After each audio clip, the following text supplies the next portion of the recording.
नमस्कार विद्यार्थियों। पूर्व के वीडियो में हमने राजनीतिक सिद्धांत के पतन के बारे में चर्चा करी। मैं doctor Renu Mittal, associate professor BSR government arts college Alwar. आज हम इस वीडियो के माध्यम से जो हमने पूर्व के वीडियो में डेविड ईस्टन तथा कॉबन ने राजनीतिक सिद्धांत के पतन की जो बात करी थी, उसको ही कड़ी को आगे बढ़ाते हुए जर्मिनो ने भी माना था कि राजनीतिक सिद्धांत का पतन हुआ है और इसलिए उसने इस पतन के दो कारण माने हैं, जैसे विचारधारात्मक प्रकांतरवाद और दूसरा है सामाजिक विज्ञानों का प्रत्यक्षवाद। जर्मिनो का मानना है कि सिद्धांतों के पतन का प्रमुख कारण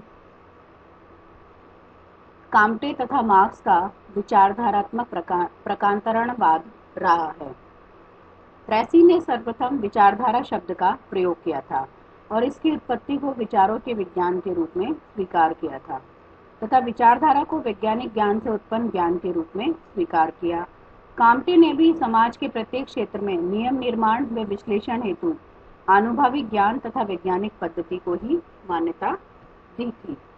अगस्त काम्टे को जो है प्रत्यक्षवाद का समर्थक माना जाता है। वर्तमान में 4 प्रकार की विचारधाराएं विशेष रूप से प्रभावी हैं, जिसमें मुख्य रूप से है मार्क्सवादी, पूंजीवादी, फासीवादी तथा नाजीवादी। और मनुष्य इनमें ऐसा बंध गया है कि इनसे अलग नहीं सोच सकता है। जैसे पूंजीवादी असमानता को न्यायच्युत ठहराते हुए इसे सर्वश्रेष्ठ व्यवस्था कहता है तथा मार्क्सवाद हर समस्या का कारण आर्थिक परिस्थितियों में ही खोजता है।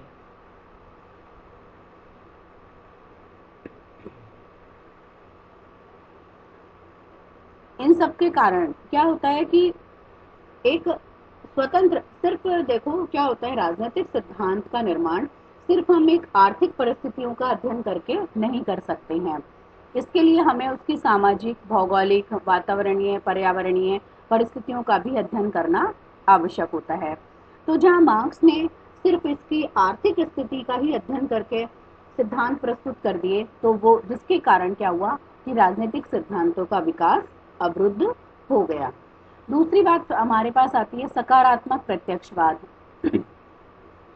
सकारात्मक प्रत्यक्षवाद अगस्त काम्टे ने विज्ञान के उन्होंने एक्सट्रीम साइंस पर चले गए और एक्सट्रीम साइंस के कारण उन्होंने जो वैल्यूज थी उस पर ध्यान देना बंद कर दिया और उन्होंने मूल्यों के प्रति उदासीनता का दावा किया। इसका प्रकार प्रत्यक्षवाद ने विज्ञान के एक्सट्रीम लेवल में अपना तथ्यों से नाता तोड़ लिया और जर्मिनो का कहना है कि अनुभववादी प्रकृति पर आधारित वैज्ञानिकी कारण से भी राजनीतिक सिद्धांत का पतन हुआ है। समझ में आ गया कि पहली बात तो मार्क्सवाद ने तो इकोनॉमिक कंडीशन पे इतना एक्सट्रीम ध्यान दिया जिसके कारण जिसके कारण कि जो एक सामान्य सिद्धांत होना चाहिए था राजनीतिक सिद्धांत अध्ययन के बारे में, वो नहीं बन पाया। अगस्त काम्टे ने क्या किया, वैज्ञानिकता पर एक्सट्रीम बल दिया जिसके कारण वैल्यू बिल्कुल किनारे कर दिए। तीसरी बात इसमें आती है कि जो इस तरह से भी राजनीतिक सिद्धांत का पतन हो गया। अब हम चर्चा करेंगे कि राजनीतिक सिद्धांत का पतन तो हुआ, लेकिन ऐसा नहीं कि राजनीति खत्म हो गई हो, राजनीतिक सिद्धांत का अस्तित्व खत्म हो गया हो। पुनरुत्थान एक शब्द और आया है और उसके स्पष्ट होता है कि इतिहासवाद, अति तथ्यवाद, अति वैज्ञानिकता, परिवेश जनित उद्देश्य का अभाव, मूल्यों तथा आदर्शों की अवहेलना, प्रत्यक्षवाद, वैचारिक हासवाद, अनुभववादी प्रवृत्ति की प्रमुखता, व्यवहारवाद आदि के कारण पिछले 150 वर्षों तक राजनीतिक सिद्धांत का विकास अवरुद्ध रहा, जिसे राजनीतिक पतन की संज्ञा दी गई है। समझ में आ गया। लेकिन जैसे जैसे 70 के मैंने बात करी थी आपको कि 60 से 70 का दशक ही राजनीतिक सिद्धांत के पतन का दशक रहा है। अब इसमें धीरे धीरे पुनरुत्थान हो रहा है। अनेक प्रकार के समकालीन सिद्धांतों का पुनर्सृजन भी हुआ है। डेविड ईस्टन का जैसे इसमें इनपुट आउटपुट मॉडल या आगत निर्गत उपागम है, आर्मंड पावेल का संरचनात्मक प्रकारात्मक मॉडल है, कार्ल डायच का संचार मॉडल है, साइमन का निर्णय निर्माण सिद्धांत है। ये सब क्या है कि राजनीतिक सिद्धांत में अपनी पकड़ बनाए हुए हैं। और इसी क्रम में हम जो अन्य विचारक है, माइकल ऑकशॉट है, लियो स्ट्रॉस है, एरिक वियोगलिन है, आइजिया बर्लिन है, हन्ना आरेंट है, जॉन रॉल्स हैं, नॉजिक हैं, वाल्जर हैं, इन सब की हम यहाँ पर चर्चा कर सकते हैं। तो रॉल्स मॉर्केजो मैक्सर तथा यूर्गेन हैबरमास ने भी सिद्धांतों का निर्माण करके इसको पुनर्जीवित किया है।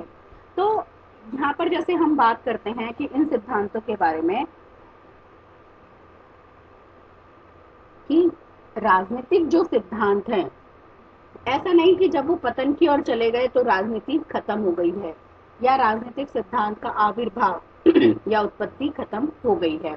लेकिन जैसे मैं आपको बताऊं कि आर्मेंड पावेल का डेविड ईस्टन ने जैसे इनपुट आउटपुट एनालिसिस दिया। डेविड ईस्टन ने पहले व्यवहारवाद उत्तर व्यवहारवाद की चर्चा करी कि उन्होंने बताया था कि व्यवहारवाद तो उन्होंने टोटली ये बताया था कि ये वैल्यू फ्री स्टडी है, लेकिन उनको भी धीरे धीरे समझ में आ गई कि पॉलिटिकल साइंस या समाज विज्ञान में वैल्यू फ्री स्टडी करना संभव नहीं है।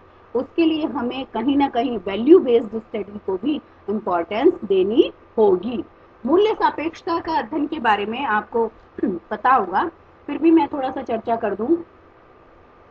मैं बार बार आपको कह रही हूँ कि हमारा जो सब्जेक्ट है, हम जो मानवीय की विषय है, उसमें जो मुख्य जो सब्जेक्ट होता है, जो मॉडल है, वो कौन है? मानव है। और इस मानवीय मॉडल के कारण हम किस परिस्थिति में कि भाई हम इस मानवीय मॉडल के कारण जो मनुष्य का स्वभाव है, जो मनुष्य की नीति है, जो मनुष्य की रुचि है, उसमें हम वक्त के साथ साथ चेंजेस होते हैं और उन चेंजेस को हमें अपने सिद्धांतों के अनुकूल देखना होता है, जिसके कारण क्या होता है कि हम कोई भी एक जनरल परसेप्शन नहीं दे सकते हैं कि इस परिस्थिति में व्यक्ति हमेशा ऐसा ही रिएक्ट करेगा। कई बार आपने देखा होगा कि मौसम के बारे में, जैसे कुछ लोगों को गर्मी में काम करना अच्छा लगता है, कुछ लोगों को सर्दी ज़्यादा पसंद आती है, कुछ लोग रेनी सीजन का बहुत ज़्यादा लुत्फ उठाते हैं। तो यही परिस्थितियां हमारे राजनीतिक सिद्धांत के अंदर भी शामिल होती हैं कि राजनीति वैल्यू फ्री स्टडी हम पूरी तरह से नहीं कर सकते हैं। इसीलिए देखो, डेविड ईस्टन ने व्यवहारवाद यानी कि बिहेवियरलिज्म को संशोधित करके अपने ही सिद्धांत को मॉडिफाई करके उन्होंने पोस्ट बिहेवियरलिज्म का सिद्धांत दिया था, उत्तर व्यवहारवाद का सिद्धांत दिया था। और इसी सिद्धांत को आगे बढ़ाते हुए उन्होंने जो सिद्धांत दिया वो थ्योरी को बढ़ाते हुए इनपुट आउटपुट एनालिसिस दिया था। इनपुट का मतलब होता है कि आपकी जो सोसाइटी से जो भी डिमांड होती है, जो भी आपकी सपोर्ट होता है, वो इसमें आता है, सिस्टम में आता है और वो डिसीजंस के थ्रू आपके सिस्टम में वापस आ जाता है, जिसके कारण क्या होता है कि सिस्टम प्रॉपरली काम कर पाता है। और मेरा मानना यह है कि ये थ्योरी आज भी काम कर रही है। Input output analysis, this is the main theory of हमारे आवर सिस्टम। आज भी हम क्या करते हैं कि हम चाहे कहीं भी हो, किसी भी ऑफिस में हो, किसी भी राजनीतिक संस्था में हो, किसी भी प्रशासनिक संस्था में काम करते हैं, हम एक इनपुट आउटपुट एनालिसिस के अंतर्गत ही काम करते हैं, क्योंकि कोई भी जो ऑफिस का जो स्ट्रक्चर है वो इनपुट आउटपुट एनालिसिस के बिना चल ही नहीं सकता है। इसी तरह से आर्मंड पावेल ने जो बात करी कि भाई स्ट्रक्चरल फंक्शनल अप्रोच के बारे में चर्चा करी।